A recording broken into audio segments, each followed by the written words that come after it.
Glory to Jesus Christ. Glory forever. The other day I was talking to one of my friends, and we discussed the necessity to be motivated to practice our faith more deeply. This conversation came about because both of us experienced the same thing, and I'm sure some of you experienced the same things as we did. When we go on Facebook or on YouTube or any other social media, we can easily find a short clip of a person who tries to give motivation speech within a few seconds.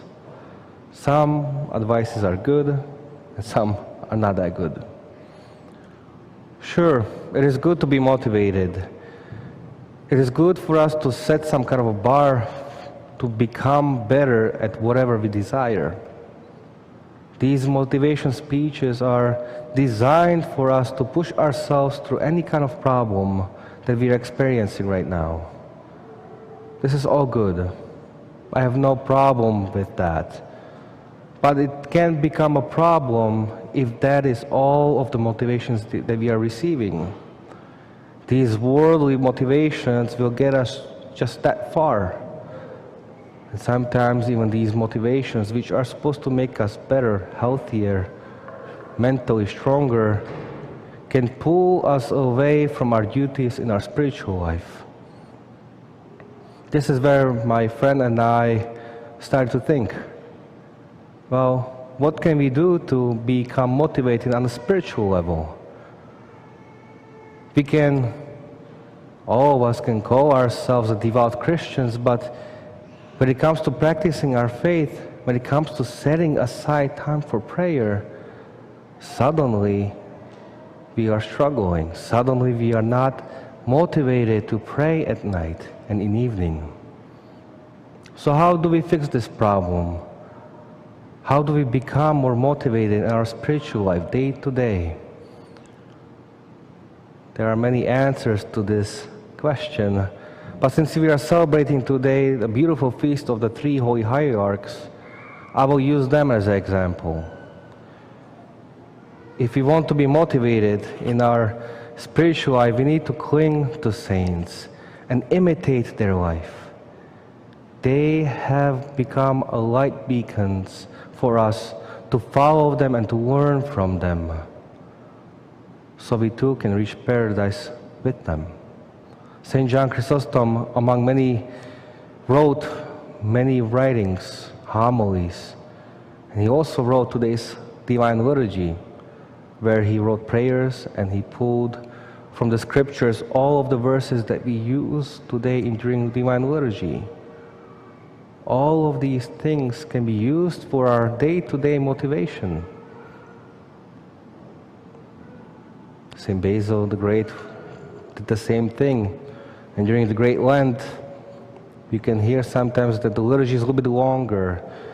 Well, St. Basil had more to say. He had more eloquent prayers. And then we have St. Gregory, who solidified the teaching of the Church.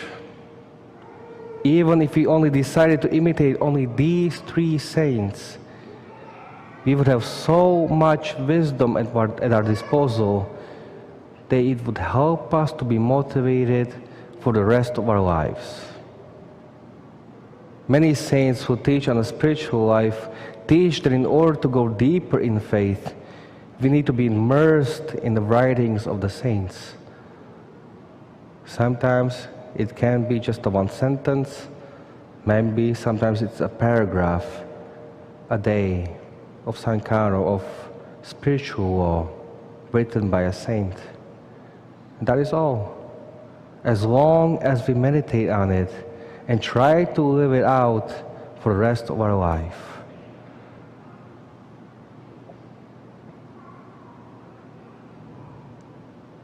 There is a huge problem nowadays where people don't read the Bible every day, where people don't read the writings of the saints who meditated on the scriptures, who open the doors to scriptures.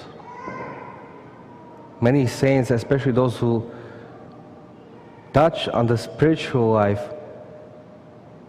describe one verse of the Bible in such a depth that even if we just wanted to use that for the rest of our life, we could. We have to. If we want to get spiritually healthy, we have to take the medicine. We have to take care of ourselves. The decision that my friend and I made was to pick a saint and to read something from that saint every single day. And I would like to extend this invitation to you too, that my friend and I, we are practicing. Pick a saint, read the life of a saint, try to imitate him, or try to learn a virtue. What if he's a martyr, see how he died for the faith, and see how you can use that, his example, in your life. We should be constantly learning, constantly growing, and experiencing how deep our faith is. So let us try to deepen our faith through the writings of the saints. Let us be motivated by them to reach a little corner of paradise. Glory to Jesus Christ. Glory forever.